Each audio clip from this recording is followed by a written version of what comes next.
What's up, guys? So today we're going to talk about 6 common mistakes to avoid like the plague when budgeting your money to ensure that you're optimizing your saving, investment, and ultimately building your wealth. What's up, guys? It's Warren Gosling. I'm back again with simple, actionable financial literacy tip. If you find today's video useful, subscribe, and share, guys. Share it with someone who you think might benefit from this video. So, as you all know by now, I've worked in the finance industry for over a decade, and I've worked across many of the biggest global banks and specialized in credit risk, where we've restructured the debts of some of the biggest companies and wealthiest individuals in the UK and across Europe to help them come back from debt. So I know a thing or two when it comes to managing debt and budgeting your money. So without further ado, let's get straight into this. The first common budgeting mistake is not budgeting in the first place. Guys, this is an obvious one, but it really does need to be stated up front. Spending without a budget and hoping to be okay by the end of the year or the end of the month is like jumping out of an aeroplane and trying to build a parachute on your way down. It don't make no sense, guys. So when you adopt this approach to your own finances, when you're managing them month to month, you're really just living on a wing and a prayer and hoping for the best. It's above me now. Because you actually have no or very little control over your finances. Secondly is not paying yourself first, guys. Now, I'm not going to take any credit for this one, guys. I got this from reading a book called The Richest Man in Babylon. Guys, this is a great book. It's a book that really changed my life when it comes to starting, or when it came to starting my journey towards financial freedom and financial literacy. When I was in debt, guys, this was the first book that I read that really changed everything for me. And if I could, I would honestly put this on the curriculum for every school in England when it comes to reading, guys. Believe that. So I'm going to read a short passage directly from the book, because the book itself is the best conveyor of the point that I'm about to make. So here goes, guys. I'm just going to read a few quotes from it. I found the road to wealth when I decided that a part of all that I earned was mine to keep. And so will you. Then he continued to look at me with a glance that I could feel pierce me, but I said no more. Is that all? I asked. That was sufficient to change the heart of a sheep herder into the heart of a money lender. But all I earn is mine to keep, is it not? I demanded. Far from it, he replied. Do you not pay the garment maker? Do you not pay the sandal maker? Do you not pay for the things that you eat? Can you live in Babylon without spending? What have you to show? Bear with me. For your earnings for the past month. What for the past year? Full. Full, you know. You pay everyone but yourself. Dullard, you labour for others. As well, be a slave and work for what your master gives you to eat and wear.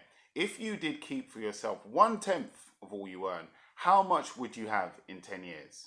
Great book, guys. So the message here of what I just read is to build a habit of paying yourself first, guys. Before you pay anyone else, you take these funds, whether it's 10% or more, and invest them to build your own wealth, guys. It's about making yourself a priority before other people. It's this concept, guys. It's this concept that changed my life and took me from being £10,000 in debt to where I am today, earning hundreds of pounds of additional income per month. It won't fail you, guys. It's a great principle to live by. Okay, third is under budgeting. For those variable costs, things like beauty spending, clothes shopping, socializing, which aren't fixed month to month, like how your internet may be or your phone bill may be. These variable costs, guys, I strongly advise being conservative when it comes to these. And what do I mean by that? What I mean is that if you think that you're going to spend £75 per month on clothes this month, but you know, as soon as you step foot in the shore, you start moving mad. I bought so much stuff here. I bought that, bought these, bought this one, this one, this one. I bought this one, right? Did we ever get this one, these ones? Can you put that on the list? Did we get those?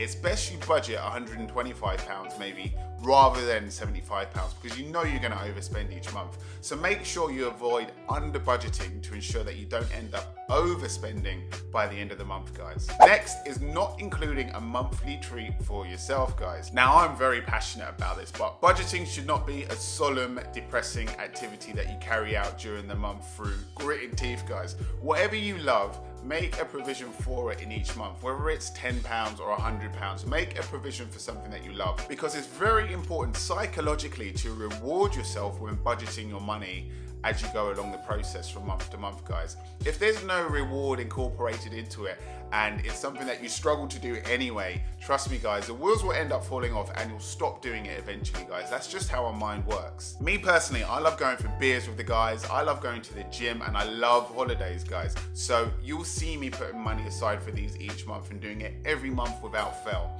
That's my enjoyment. It makes budgeting a lot more enjoyable for me month to month, guys. I don't do it just for the love of it, but I have come to really love it. But I hope you understand that one. We also have forgetting to have a contingency fund. This goes by many other names which all mean the same thing, guys. Nest egg, rainy day fund, sinking fund, or just good old regular savings, guys. People will find a way to polish and rebrand anything, won't they? But the point is, you want to include savings in your budget because it's inevitable that you'll have a number of instances in any given year when something will go wrong that you don't expect and you're gonna have to find some extra money to cover it from somewhere, guys. In fact, I'll give you an example. Me and my wife were on our way home from holiday on the motorway last month, and we were driving along, and then the split second I had to slam on the brakes, and we was in the fast lane, guys. And what had happened was that 4 cars in front, a car had stopped suddenly in the fast lane, and then the car behind had to slam on the brakes suddenly, and the car behind that, and the car behind that, and the car behind that, and we were fourth, guys. So we had no clue about what happened. In fact, the car that caused the initial break-in domino effect, he'd gone, right? And then everybody else stopped, and we crashed. Luckily, we were okay.